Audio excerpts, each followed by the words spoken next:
Guys, I want you to notice what kind of man he is. He has no integrity. He can't keep his word. He goes on to tangents, changes the subject, but I'm going to embarrass him. And I'm going to embarrass his prophet and show that his God commands rape. And I cannot stand people like this, but for the sake of Jesus, I'm just going to destroy Muhammad and his God and put this man in his place. Now we're going to see what your God says about adultery and rape. Sahih Muslim, book 33, number 6421. Verily, Allah has fixed the very portion of adultery, which a man will indulge in and which he of necessity must commit. Sahih Bukhari, volume 8, number 609. I did not see anything so resembling minor sins as what Abu Hurairah said from the Prophet, who said, Allah has written for the son of Adam his inevitable share of adultery, which he is aware of or not. The adultery of the eye, looking, the adultery of the tongue, to utter, and the inner wishes and longs for adultery in the private parts. So his wicked God, according to his wicked prophet, predestined not just rape, but to commit adultery. By the way, he also is a dishonest individual. He didn't quote Malik's Muwatta in context, because in Surah An-Nisa 424,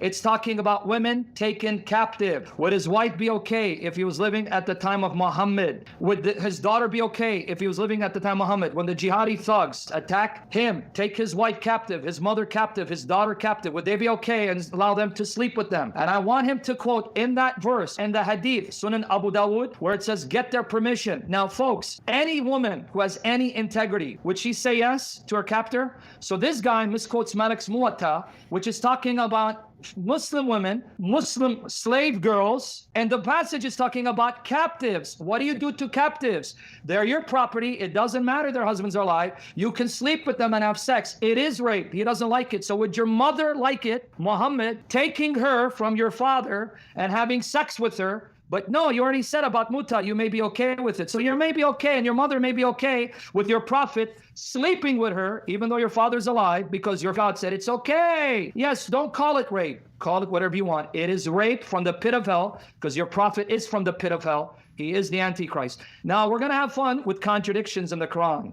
Since you opened your mouth to attack the Bible because you're not a man of integrity, you can't defend the Quran. You have to attack the Bible.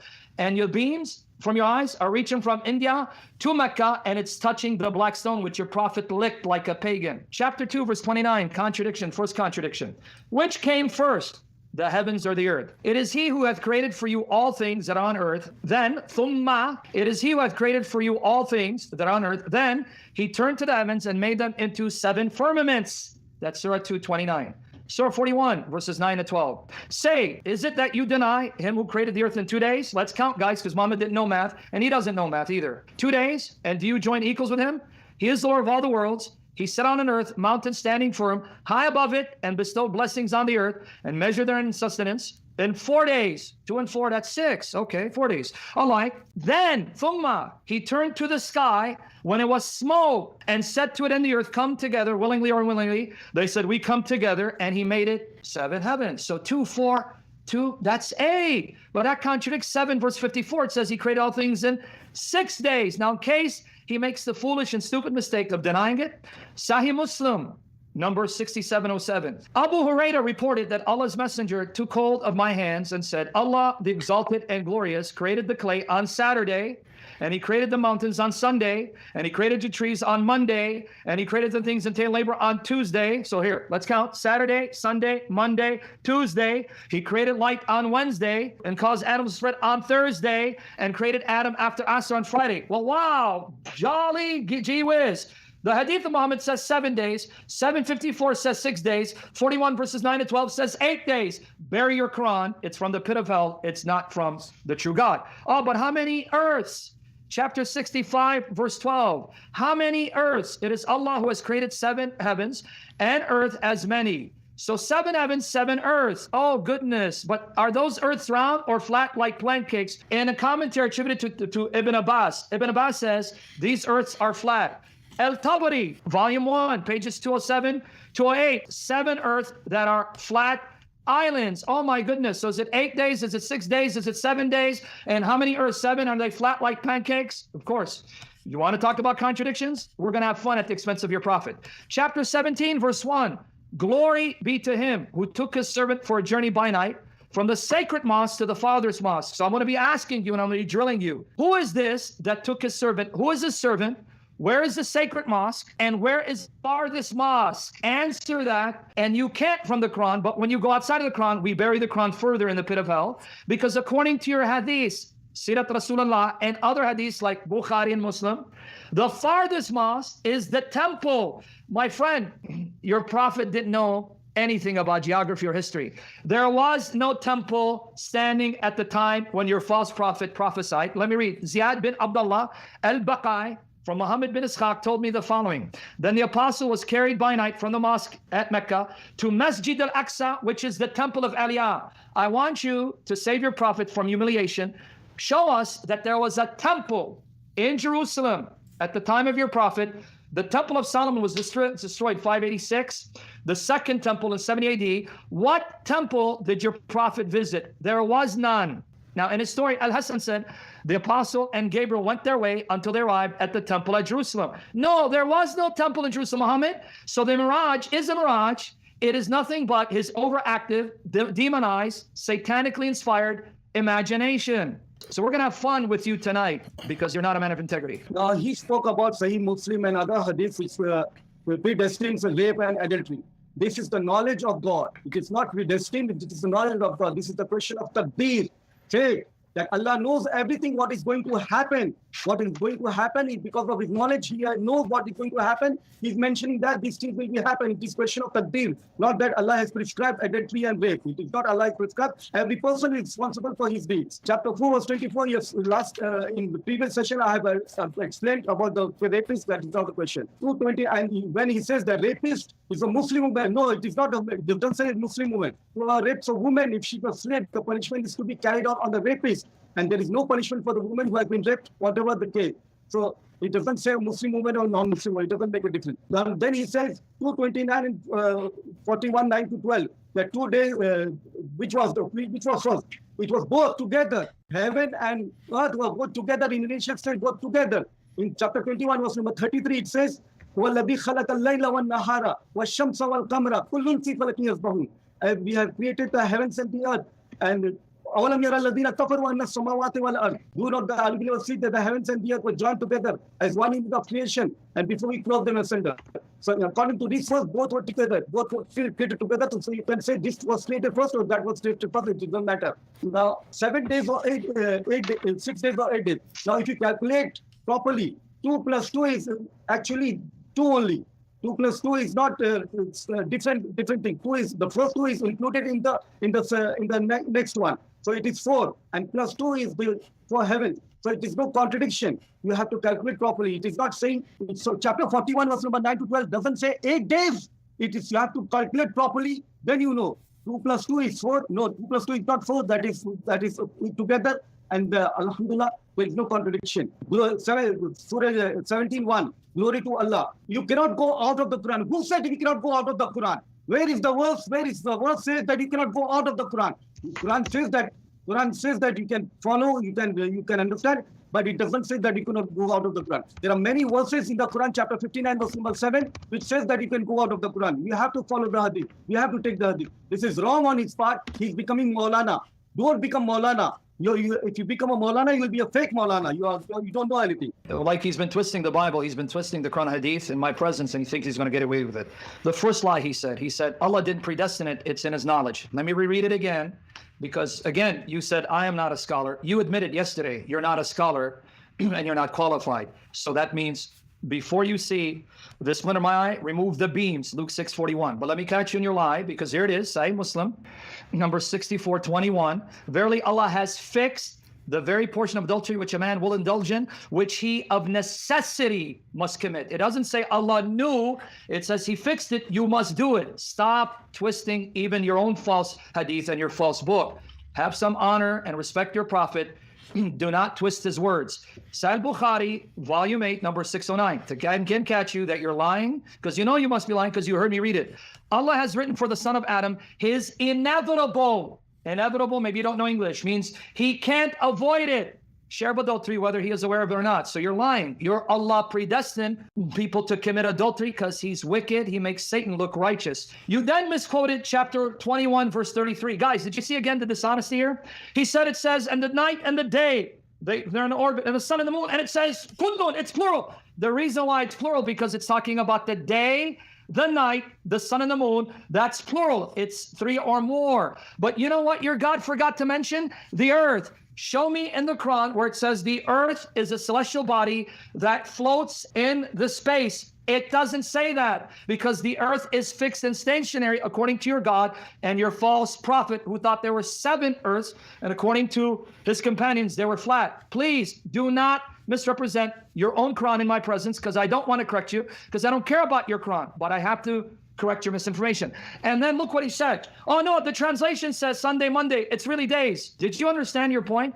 Let's now do it how you said it. Sahih Muslim, number 6707. I'm going to now count. Let's count. Allah created the clay Saturday, day 1. He created the mountains Sunday, day 2. He created the trees Monday, day 3. He created the things entailing labor on Tuesday, day 4. So I'm going to call it day 4. Forget Tuesday. He created light on Wednesday, day 5. That is a gross error, medical doctor, because the light had to have existed before the earth, right? According to one of your objections against Genesis, day 5. And he caused atoms to spread on Thursday, day 6, and created Adam Asr Friday. You still got 7 days, doctor. 7 days, but 754 of your Quran says it's 6 days. So your sunnah of your prophet, busted. It contradicts the Quran. And you were yelling, who said follow Quran alone? We go with sunnah. Okay, I just went with your Sahih Muslim. 7 days, doctor. That doesn't agree with the 6 days of chapter 7, verse 54. And where does the Quran say follow the Quran alone? The very person who admitted he's not a scholar and now he's attacking me? Let me read. Chapter 41, verse 3. The Quran says the verses explain in detail, not in part, so you run to the hadith. Okay, now, chapter 12, verse 111. Let me go to chapter 10, verse 37, for the sake of time. The Quran is not such as can be produced by other than Allah. It is a confirmation of what before it and an explanation of everything in the book. Detailed explanation of everything in the book. Chapter 6, verse 114. Shall I seek for judge other than Allah? When he sent to you a book explained in detail? Doesn't say partly explained. Most of it is explained. Some of it is explained. This whole book is explained in detail. It explains all things. Sam, you pointed out that the temple was originally destroyed BC times. Then the temple's rebuilt, and it's destroyed by the Romans in the 1st century. Muhammad comes along he's born in the 6th century, and then he takes the night journey in the 7th century. And so Dr. Shuaib, Sam is pointing out that the original temple was destroyed in BC times. Then the rebuilt temple was destroyed by the Romans in the 1st century. So by the time of Muhammad, there's no temple there. It had been destroyed centuries earlier. And you're saying the temple hadn't been destroyed. So what exactly are you saying? When was there a temple there during the time of Muhammad, or was he seeing something of a different time or something like that? We're trying to understand what you're saying. No, after 70 CE, the temple was built. Temple was there in the 7th century. In the 7th century, the temple was there. It was destroyed in 70 CE. 70. It was destroyed earlier in BC. So at the time of Muhammad, the temple was there. No, you're No, he doesn't understand. 70 CE is the 1st century. So that's when the Romans come in. They conquer the city. So this is 40 years after the time of Jesus. So 70 CE, that's the year 70, right? Then Muhammad's born in 570. So Muhammad's born 5 centuries after the temple is destroyed the 2nd time by the Romans. So the Romans did not allow them to rebuild the temple. There's no temple there. So you're saying there's a temple there. We're saying, when was the temple rebuilt? If it's destroyed in 70, when was it rebuilt so that it was there when Muhammad was? Well, I'm saying it was destroyed in 70, but 70, 1st century, 2nd century, 3rd century, 4th century, 5th century, 6th century. In so many 100 years, the temple was built. When it was exactly built, that I don't know the date, but we have to find out when it was built. But when Prophet Muhammad went there, he saw the temple. And he came back and explained every detail of the temple. And because of his explanation of every detail of the temple, people believed him, people agreed to that. Because some people had visited the temple and he explained in detail of every detail of the temple. Yeah, Dr. Shuaib, we know that the Muslim sources say things like that, but what we're saying is we have no record of a temple being rebuilt. So that would be your job. You would have to show, here was the year when the Jews came about later and destroyed the temple, because I've been to Jerusalem. There's still the rubble from the temple from 70 AD there, right? When it was destroyed, there's the rocks are still laying around there. So yeah, if it was rebuilt at some point, now things were rebuilt there. The surface was smoothed over, and then now there's the Dome of the Rock and the Al-Aqsa Mosque and so on. But yeah, so you'll have to figure that one out, when the temple was rebuilt, because this is the first I'm hearing of it. Yeah, good. All right, so all right, Sam. So it's actually your turn. Okay, so we got that cleared right, up. this Now, is what do the you think? final round, right? Okay, final round. Well, no, because he started, so this will be your end, and then we'll decide what we want to That's do. what I'm saying. Final round, then we go. No, we got to go back to Muta, because I can't let him get away with it. Okay. Okay, now, as you begin my time, guys, praise the Lord Jesus. It's recorded. You heard from his mouth. There was a temple at the time of Muhammad, and he described it, and that was proof he's a prophet. Right now, this is now recorded. Thank you, Lord Jesus. He just destroyed Islam and its credibility. Thank you, Lord Jesus. We'll let the people decide when they come afterwards. Now, let me again correct his misinformation. He's accusing me of misquoting. He again is misquoting in my presence and lying. Let me read the verse from chapter 18 of the Quran. Let's read it carefully. And when we gave him away to everything, he followed the way until he reached the setting of the sun. Guys, this is what it says. Setting of the sun. Not he reached where it appeared, where the sun sets, where the sun appears to set. He reached the setting of the sun. He found it setting in a muddy stream. End of story. But let's now go to Sunan Abu Dawud to see how Muhammad interpreted. This is what Muhammad said to Abu Darda. Sahih narration. He said, it sets in a spring of warm water. He didn't say it appears that way. That's how we see it. Abu Darda, it sets in a spring of warm water. Case closed. Islam is over. Glory to Jesus Christ. He again begs the question. He says the night and the day, they don't travel. Falak. Because you're coming from the 21st century who studied science, unlike your prophet who was an ignoramus. He didn't know science. But the verse says, yes, the night and the day are traveling like the sun and the moon and the stars, because your prophet was ignorant of science and his God Allah was ignorant. So you're stuck with the verse 21:33. Guys, let me read it again. 21:33. And he it is who created the night and the day and the sun and the moon. They float. What floats? They, moon, sun, day and night, each in an orbit. Thank you for proving your prophet doesn't know what he's talking about. He's a fake prophet who thought he was making statements that were scientifically accurate, but you corrected him. Guys, did you hear what he said? Night and day, they don't have a falak. Exactly. But your ignorant prophet thought they did. So this verse backfires and proves Muhammad is a false prophet. And he kept saying, the Quran says the heavens, they spread. Who would have known that? Allahu Akbar. Well, Jesus Akbar, because in Isaiah 44, verse 24, long before the fake Quran and the false prophet Muhammad, Isaiah 44:24, I am the Lord, the maker of all things, who stretches out the heavens. So if you're going to interpret these statements as scientific, here you have Isaiah writing over 700 years before Jesus, 1400 years before your false prophet.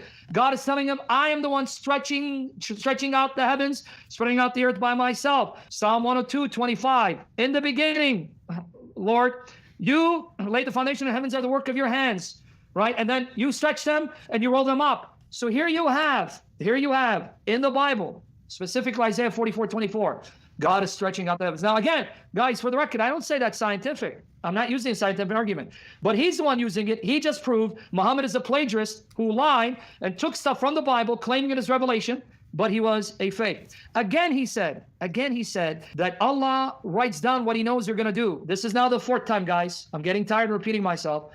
Fourth time. Let me read it again. Fourth time. Sahih Muslim, Numbers 64:21. Verily Allah has fixed, not he wrote what he saw you're going to do, the portion of adultery which a man will indulge in and which he of necessity must commit. You guys see that language? Which he must commit. There's no free will there, because it's free will. He doesn't have to commit it, but he goes, no, Allah fixed it. He must do it.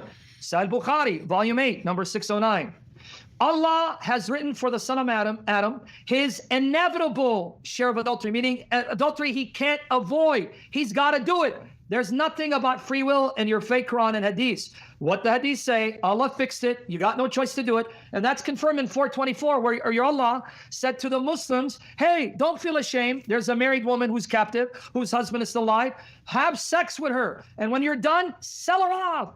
and you still don't want to call it rape. Okay, we won't call it rape because these women who had their families attacked, husbands alive, they're just giddy about a Muslim having sex with them. Oh, yay! Abu Bakr is going to make love to me. Allahu Akbar. It's not rape. All right, Sam. I know in your mirage. Okay. Okay. All right. So that was 5 minutes. Now, Doctor, we don't want to keep going 5 minutes because we keep bringing like 5 or 6 or 7 or 10 different issues in here. But if you'd like to focus on one point, whether mutta or whether something that Sam just said, then we can go back and forth in shorter portions. But did you want to talk? No, he's saying that the sun and the moon, the earth, the night and the day has no falak. Yeah, we know that sun and night is not a falak. Okay. That's not what I said, Dave. Let him correct him. I didn't say that. Okay, Sam, what did you say? And then, Doctor, you can say where you disagreed with him. Yeah, I want everyone to hear what he said. Let me repeat what you said. You're misrepresenting in my presence. Can I repeat what I said? Let me repeat what I said so you can accurately. No, just keep quiet. You said night and day have no falak. That's what you said, and I said fine. Okay, I didn't say sun and moon. And then 21:33 says they do. So represent me correctly. Go ahead. Okay. So it is he who created the night and the day and the sun and the moon.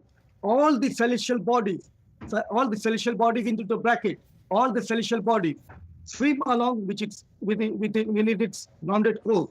So when it says kullun fi falaki yasbahun, it refers to sun, moon, and every celestial body. So it means so. The Arabic scholars, who translating the Quran know better than you Arabic.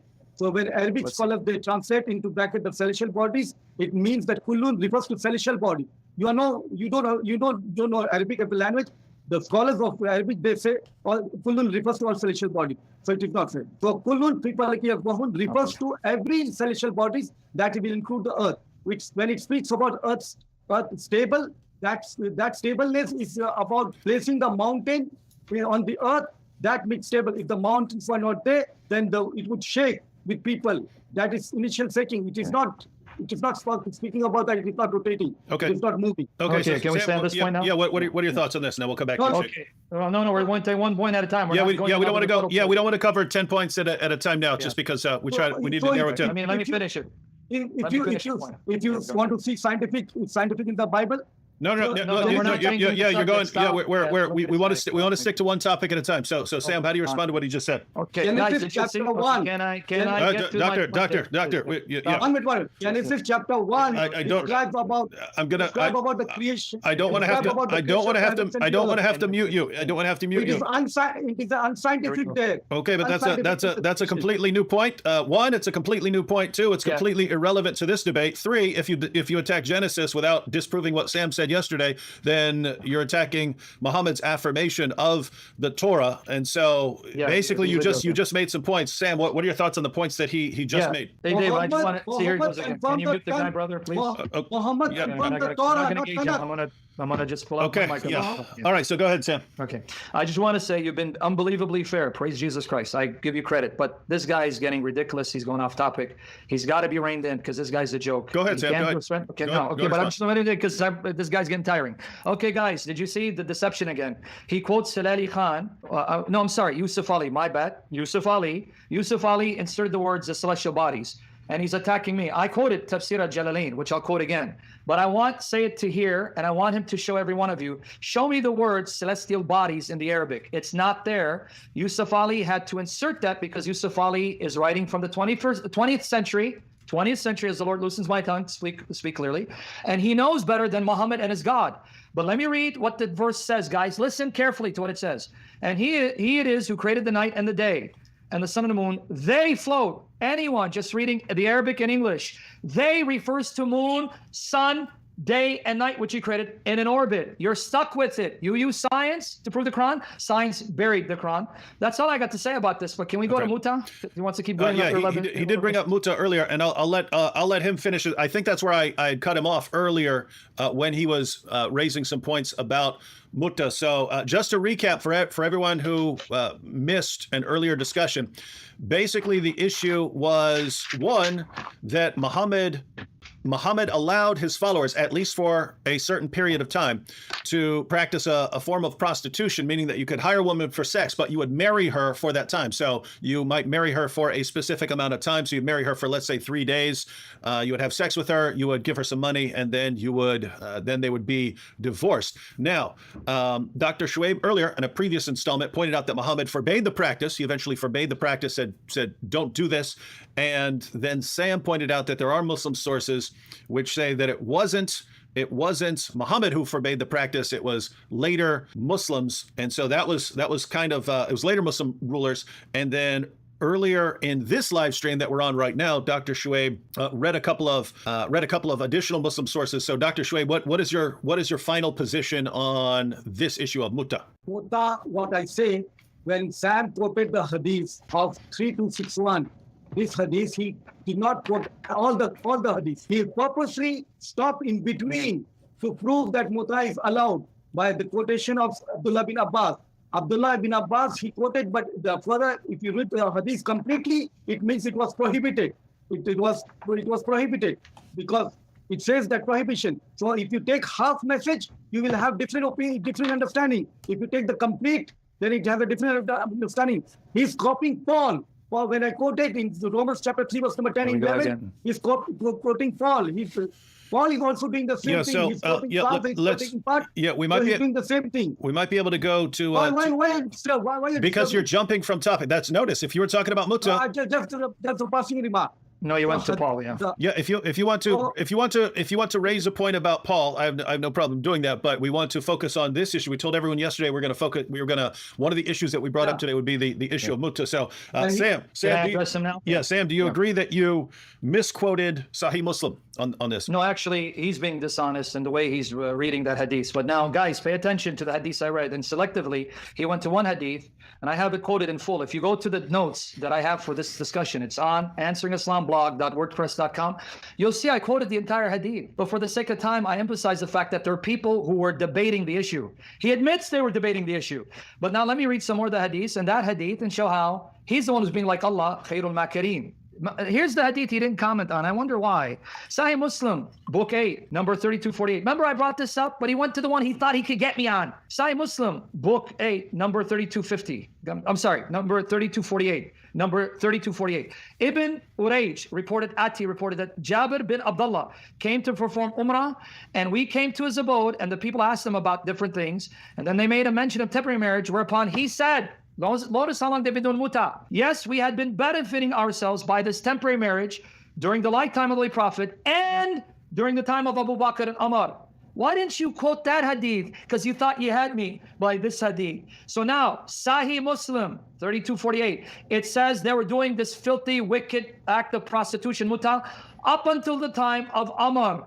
Now let me tell you why it mentions Umar. Here you go. This is a long narration from Tabari. Let me get to the relevant part because I only quote because the time is running out. Now notice, this is talking to Umar. It is also said that you have forbidden temporary marriage, although it was a license given by God. We enjoy temporary marriage for a handful of dates. Look how filthy and wicked these Muslims are. For a handful of dates, I have sex with a woman, treating her like a whore. And we can separate after 3 nights. He replied, the messenger of God permitted it as time of necessity. Then people regained their life of comfort. I do not know of any Muslim who has practiced this or gone back to it. Now, anyone who wishes can marry for a handful of dates and separate after 3 nights. You are right. That's Amr, History of Al-Tabari, volume 14, pages 139 and 140. So though it was stopped by Umar ibn Khattab said, you are right, go ahead and do it again. Why didn't you mention these narrations? Now let's go back to the narration you quoted. Let me emphasize the parts that you were running from. Okay, let me read it. Urwa, this is now Sahih Muslim number 3261. Urwa bin Zubair, that Abdullah bin Zubair stood up in Mecca saying, Allah has made blind the hearts of some people as he has deprived them of eyesight that they give religious verdict in favor of temporary marriage, like this guy, while he was alluding to a person, Ibn Abbas. Ibn Abbas called him and said, you are an uncouth person, devoid of sense. By my life, mutta was practiced during the lifetime of the leader of the pious. And Ibn Zubayr said to him, just do it yourselves, and by Allah, if you do that, I will stone you with your stone. So Ibn Zubayr is saying, I'm going to stone you. Ibn Abbas didn't say anything. And he even said, yeah, Ibn Abbas said it, but he was wrong. Okay, let's read. Ibn Shihab said, Khalid bin Muhajir bin Saifullah informed me, while I was sitting in the company of a person came to him and he asked for a religious verdict about muta, and he permitted him to do it. That was my point. They were debating even long after Muhammad's death. Some saying you can do it, others saying you can't do it. And then this hadith saying that I read from 3248, they were doing it up until the time of Omar, and he forbade it, but then he allowed it again. And what he focused on was that part of the hadith that some said, no, you shouldn't do it. I didn't say people didn't forbid it. I said there are people who continued to do it up until the time of Umar, which contradicts you because you said your prophet forbade it. These hadiths said, no, he didn't. There was still dispute after Muhammad, after his death, whether they can do it or not. Right. And people are saying we're doing it up until the time of Umar. And later I'm going to talk about Al-Razi. Yeah, go ahead and wrap that up, Sam. So Dr. Said, and you can respond to what Sam said there, but I'm just saying to me it looks like, I mean, there are clear hadiths which say Muhammad forbade the practice, and as you've pointed out, you know, we have an idea of when Muhammad supposedly forbade this practice, but we look at other hadiths and it looks like they're saying, no, that's not actually what happened. And so it looks like the hadiths are just inconsistent, and a Muslim can basically pick and choose what he wants. If someone wants to practice muta, he can say, no, Muhammad, it wasn't Muhammad, it was someone else, and someone else can't overrule Muhammad. But that if someone doesn't want to believe in muta, it seems like he can say, oh yeah, Muhammad forbade it, I'll go with these hadiths. So